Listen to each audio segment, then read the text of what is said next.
Hello guys, इस lecture में Q data से स्टार्ट करते हैं। हमने लास्ट लेक्चर तक आपका स्टैक और स्टैक के जितने भी आपके इंटरवल थी उसके साथ साथ मैंने आपको गेट के प्रीवियस ईयर क्वेश्चन जितने भी स्टैक के आए हुए थे उनको डिस्कस करा था। तो अब तक देखा जाए तो हमने गाइस एरे, लिंक्ड लिस्ट और स्टैक तीन इंपॉर्टेंट डेटा स्ट्रक्चर कंप्लीट कर लिए हैं। नेक्स्ट डेटा स्ट्रक्चर स्टार्ट करते हैं गाइस, जिसका नाम है आपका क्यू। गाइस अगर क्यू की बात करूं तो क्यू भी जैसे स्टैक में क्या था, स्टैक में गाइस बेसिकली जो ऑर्डर था डेटा अराइवल का वो इंपॉर्टेंट रोल प्ले करता था। तो Q is a similar data structure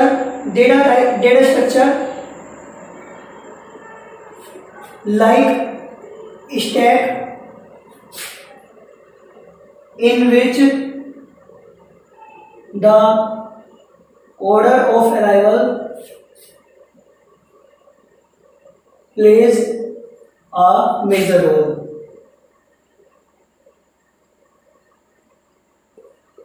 guys her data structure का काम वही है कि आपको सिंपल डेटा स्टोर करता है जिससे कि आप अपने डेटा को एफिशिएंटली और इफेक्टिवली रिट्रीव कर सको और उस पर कोई भी ऑपरेशन परफॉर्म कर सको। मतलब बेसिकली जितने भी आपके डेटा स्ट्रक्चर है, एरे हुआ, लिंक्ड लिस्ट हुआ, स्टैक हुआ, अब क्यू देख रहे हैं, इसके बाद ट्री पढ़ेंगे, अभी ग्राफ है, सबके सब आपके बेसिकली डेटा को स्टोर करने के लिए काम आते हैं। बट सबका अपना एडवांटेज है और सबका कुछ अपने लिमिटेशन भी है। ठीक है, तो गाइस क्यू भी सेम ऐसा ही डेटा स्ट्रक्चर है जो डेटा स्टोर करने के लिए काम आता है और सिमिलर टाइप का डेटा स्ट्रक्चर जैसा आपका स्टैक है जिसमें order of arrival plays a major role. हमने देखा था स्टैक में guys last in first out चलता था, तो क्यू में चलेगा गाइस आपका first in first out. Queue में आपका ये ऑर्डर चलता है जिसको हम फीफो भी बोल देते हैं या फिर last in last out, LILO। ठीक है, वैसे फीफो के नाम से अक्सर काफी पॉपुलर है ये फीफो और स्टैक आपका लीफो। ये आपको याद रखना है कि इसमें ऑर्डर क्या होता है। बेसिकली क्यू का मतलब है फर्स्ट इन फर्स्ट आउट है, तो उसका क्या मतलब है कि जो भी एलिमेंट सबसे पहले एंटर होगा क्यू में वही सबसे पहले बाहर जाएगा क्यू से। ठीक है, तो गाइस जो इसमें इंसर्शन और डिलीशन होता है, ये जैसे हम स्टैक में क्या करते थे, स्टैक में हमेशा आपका टॉप वेरिएबल होता था जो रेफर करता था कि ये स्टैक का टॉप है और उसी टॉप से आप किसी एलिमेंट को डिलीट करते थे और उसी टॉप पे आप अपने नए एलिमेंट को इंसर्ट करते थे। ठीक है, तो ऐसी जो क्यू है, क्यू में गाइस दो वेरिएबल मान लो, दो वेरिएबल्स है बेसिकली रियर और फ्रंट। रियर और फ्रंट की हेल्प से आपके क्यू में डेटा इंसर्ट और डिलीट होता है। तो आपको याद रखना है कि रियर की हेल्प से हमेशा डेटा इंसर्ट होगा, मतलब जहां पे आपका रियर होगा वहां से आप हमेशा क्यू में अपने डेटा को इंसर्ट करोगे और फ्रंट से आपका हमेशा डेटा डिलीट होगा। ठीक है, मतलब इंसर्शन होगा हमेशा रियर वाले एंड से और डिलीशन होगा हमेशा आपका फ्रंट वाले एंड से। जैसे मैं आपको हर चीज स्टैक से कंपेयर करके इसलिए बता रहा हूं जिससे कि आपको समझ आ जाएगी स्टैक और क्यू में क्लियर अंतर क्या है। भाई जैसे हमने स्टैक में पढ़ा था कि आपका जो इंसर्शन और डिलीशन होता है उसको स्टैक की लैंग्वेज में पुश और पॉप बोलते हैं, ऐसी जो क्यू के इंसर्शन और डिलीशन है उसको क्यू की लैंग्वेज में बोलते हैं गाइस एनक्यू एंड डीक्यू। अगर मैं एनक्यू की बात करूं मतलब entering in the queue, and dequeue की बात करूं तो डिलीशन फ्रॉम द क्यू। ठीक है, तो गाइस आपको क्लियर हो गया अब तक कि बिल्कुल स्टैक और क्यू में क्या डिफरेंस है। सबसे पहला, स्टैक आपका last in first out order को फॉलो करता है और क्यू आपका first in first out order को फॉलो करता है। स्टैक में आपका टॉप वेरिएबल होता है जो आपको रेफर करता है कि आपको कहां से एलिमेंट डिलीट और कहां से आपको इंसर्ट करना है। यहाँ पे आपके दो वेरिएबल हैं रियर और फ्रंट। रियर से आप हमेशा इंसर्ट करोगे और फ्रंट से आप हमेशा डिलीट करोगे। स्टैक में आपका इंसर्शन और डिलीशन को हम पुश और पॉप नाम से रेफर करते हैं, तो क्यू में आपको उन्हीं ऑपरेशन को हम एनक्यू और डीक्यू बोलते हैं। ठीक है, तो भाई ये आपका कुछ डिफरेंस थे जिससे क्लियर हो गया आपको कि स्टैक और क्यू में क्या अंतर है। अब भाई बात करते हैं, पहले देखते हैं कि क्यू की रियल वर्ल्ड एप्लीकेशन क्या है।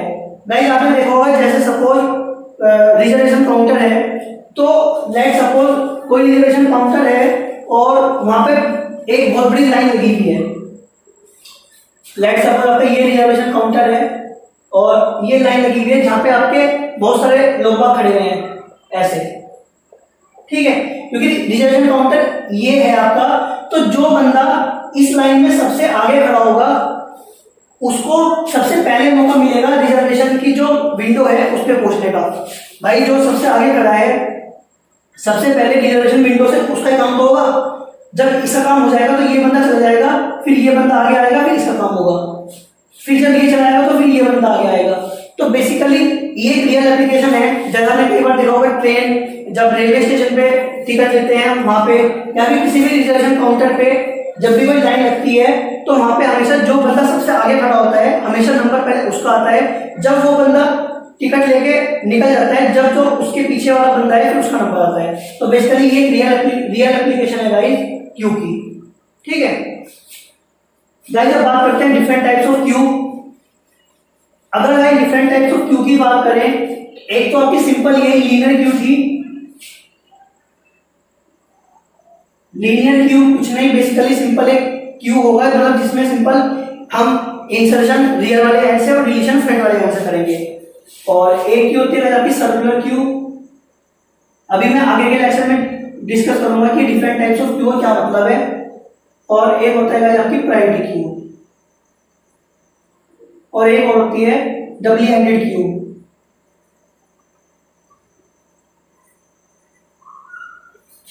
गाइस लीनियर क्यू का मैंने आपको बता ही दिया कि हम एक एंड से इंसर्ट करते हैं तो दूसरे एंड से डिलीट करते हैं। सर्कुलर क्यू में क्या होता है, सर्कुलर क्यू में गाइस बेसिकली जो आपके एलिमेंट्स हैं क्यू के वो सर्किल की फॉर्म में अरेंज होते हैं। मतलब जहां पे आपका लास्ट एलिमेंट होगा उसके जस्ट बाद आपका फर्स्ट एलिमेंट आएगा, ठीक है। जो आपका प्रायोरिटी क्यू है, प्रायोरिटी क्यू में क्या होता है, प्रायोरिटी क्यू में बेसिकली हम हर एलिमेंट की एक प्रायोरिटी दे देते हैं। तो जब भी उसमें से कोई एलिमेंट डिलीट होगा तो हम हमेशा प्रायोरिटी के बेस पे वहां से एलिमेंट को रिमूव करते हैं। डबल एंडेड क्यू ऐसी क्यू जिसमें हम दोनों एंड से, भाई लीनियर क्यू में क्या होता था हम रियर वाले एंड से इंसर्ट कर रहे थे और फ्रंट वाले एंड से डिलीट कर पा रहे थे। बट जो डबल एंडेड क्यू है इसमें हम दोनों एंड से मतलब रियर वाले एंड से भी और फ्रंट वाले एंड से भी दोनों एंड से हम इंसर्शन भी कर सकते हैं और दोनों एंड से हम डिलीशन भी कर सकते हैं, ठीक है। इसमें से अगर इंपोर्टेंट की बात करें तो सबसे ज्यादा लीनियर क्यू ही इंपोर्टेंट है। बट फिर भी आगे के लेक्चर में कुछ कंडीशन देखेंगे सर्कुलर क्यू की क्या कंडीशन है रियर और फ्रंट की, जिसके बेस पे काफी सारे क्वेश्चन पूछे जाते हैं, ठीक है। अब गाइस जैसे जब मैंने आपको स्टैक बताया था तो उसमें बताया था कि जब भी हम स्टैक में कोई एलिमेंट को पुश करते हैं तो पहले हम देखते हैं कि क्या हमारा स्टैक पहली फुल तो नहीं है। अगर फुल हुआ तो वहां पे एरर लगती थी स्टैक ओवरफ्लो नाम से, ठीक है। और अगर हम एक खाली स्टैक से कोई एलिमेंट डिलीट करना चाह रहे थे तो वहां पे आती थी एक एरर स्टैक अंडरफ्लो नाम से। गाइस दोनों ये एरर सेम आपकी क्यू के कंसेप्ट में भी है। अगर आप पहले ही भरी हुई क्यू में कोई नया एलिमेंट इंसर्ट करना चाहोगे तो वहां से एक एरर आएगी गाइस आपकी क्यू ओवरफ्लो। और सेम अगर आप किसी एम्प्टी क्यू से कोई एलिमेंट डिलीट करना चाहोगे तो वहां से एरर आएगी आपकी क्यू इज अंडरफ्लो। सेम है, बस स्टैक की जगह क्यू आ गया है, सेम कंसेप्ट है, ठीक है। अब देखते हैं गाइस, अब बात करते हैं डिफरेंट ऑपरेशंस की। ऑपरेशंस क्या है and then different applications of queue, ठीक है।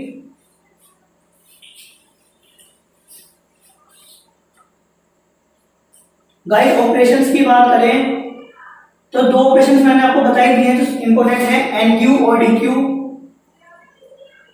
एन क्यू कोई आप एलिमेंट इंसर्ट करना चाहोगे और डी क्यू कोई एलिमेंट को अगर आपको डिलीट करना है। तो गाइस ये दो ऑपरेशन तो आपके मेजर हैं जो सबसे इंपॉर्टेंट मतलब यही है एन क्यू और डी क्यू।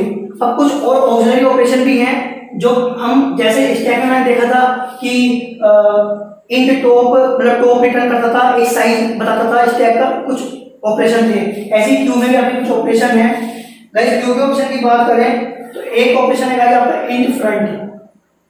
ये हमेशा आपको जो सबसे फ्रंट वाला एलिमेंट होगा वो रिटर्न कर देगा विदाउट डिलीटिंग इट। जैसे स्टैक में एक ऑपरेशन था जो आपको टॉप एलिमेंट रिटर्न कर देता था विदाउट डिलीटिंग इट, तो ऐसे ही आपको ये फ्रंट एलिमेंट रिटर्न करेगा बट उसको डिलीट नहीं करेगा क्यू से, ठीक है। भाई एक ऑपरेशन है आपका इंट क्यू साइज जिससे आप क्यू का साइज को पता लगा सकते हो, और एक है गाइस इज क्यू एम्प्टी नाम से फंक्शन, जिससे ये पता लग जाएगा आपको कि क्यू एम्प्टी है या नहीं है।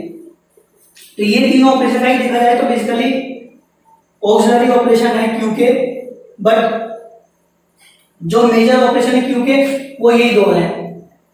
ठीक है, तो ये आपके डिफरेंट ऑपरेशंस थे गाइस। सी प्लस प्लस की बात करें, पाइथन की बात करें, जावा की बात करें, तो सब में ये इनबिल्ट है क्यू। आपको सिर्फ डायरेक्ट ऑपरेशन यूज करने हैं, बट हमको पता होना चाहिए कि बेसिकली हम क्यू को इंप्लीमेंट भी कैसे करते हैं। तो उसके लिए मैं अभी अगले लेक्चर में बताऊंगा कि हम कैसे एक क्यू को इंप्लीमेंट करते हैं using the array and linked list. जब हमने स्टैक का इंप्लीमेंटेशन देखा था, जब भी मैंने आपको इन दोनों की हेल्प से बताया था कि कैसे हम एक स्टैक को एरे और लिंक्ड लिस्ट से इंप्लीमेंट करते हैं।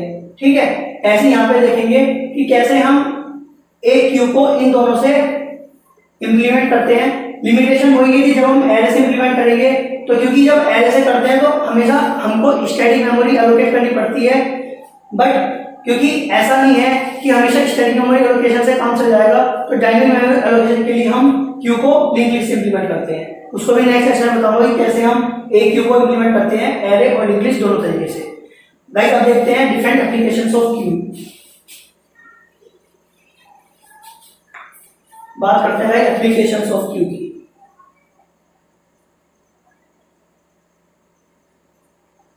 गाइस क्यू की जो सबसे पहली जो मेजर एप्लीकेशन है वो है आपकी सीपीयू शेड्यूलिंग एल्गोरिथम्स।